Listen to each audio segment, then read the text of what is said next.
അപ്പോൾ അതിൻ്റെ രാവിലെ തന്നെ കടലക്കറിയാണ് ട്ടോ ഉണ്ടാക്കിയത്. കടലക്കറിയും പുട്ടുമാണ്.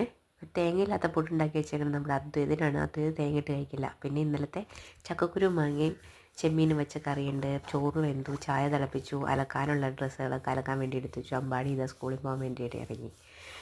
പിന്നെ അദ്വൈതിൻ്റെ സ്കൂൾ വരെ ഒരു മീറ്റിംഗ് ഉണ്ടായിരുന്നു. മീറ്റിങ്ങിന് പോയേക്കായിരുന്നു. മീറ്റിങ്ങിന് പോയതിന് ശേഷം ഞാൻ പാണിയേലി വരെ ഒന്ന് പോയിക്കൊണ്ടിരിക്കുകയാണ്. നല്ല ഫോറസ്റ്റ് ഏരിയ കൂടിയാണ് പോയിക്കൊണ്ടിരിക്കുന്നത്. ആനയൊക്കെ ഉള്ള സ്ഥലമാണ്. പിന്നെ എന്താണ്, രണ്ട് സൈഡും അക്കേഷ്യ മരങ്ങൾ കൊണ്ട് നിറഞ്ഞു നിൽക്കുന്ന ഒരു വനപ്രദേശത്തിൽ കൂടിയാണ് നമ്മൾ പോയിക്കൊണ്ടിരിക്കുന്നത് കേട്ടോ. ഒരു മനുഷ്യരെ അങ്ങനെ കാണാനില്ല കേട്ടോ. വല്ലപ്പോഴും ഒന്ന് കണ്ടാലായി ആരെങ്കിലുമൊക്കെ അതിൽ കൂടെ നടന്നു പോകുന്നത്. ബസ് റൂട്ടൊന്നും ഇല്ലാത്ത സ്ഥലമാണ് കേട്ടോ അത്. ഞാനങ്ങനെ വണ്ടി ഓടിച്ച് പോവുകയാണ്. ചിരിക്കുന്നുണ്ട് എങ്കിലും എൻ്റെ ഉള്ളിൽ നല്ല പേടിയാണ്. കാരണം എപ്പോഴാണ് ആന വരുന്നതെന്നൊന്നും പറയാൻ പറ്റില്ല. നല്ല സ്റ്റൈലിൽ വീഡിയോ ഒക്കെ എടുക്കുന്നുണ്ട്. പക്ഷെ ആന എങ്ങാനും വന്നു കഴിഞ്ഞിട്ടുണ്ടല്ലോ, നല്ല അടിപൊളിയായിരിക്കും. നീ ഒരു നടന്നു പോയ വല്യമ്മേനെ നമ്മൾ വണ്ടിയിൽ കയറ്റിയിട്ടുണ്ട്. കുറച്ച് ദൂരം അങ്ങോട്ട് ആക്കിയിട്ടുണ്ടെങ്കിൽ വല്യമ്മയുടെ വീടെത്തും.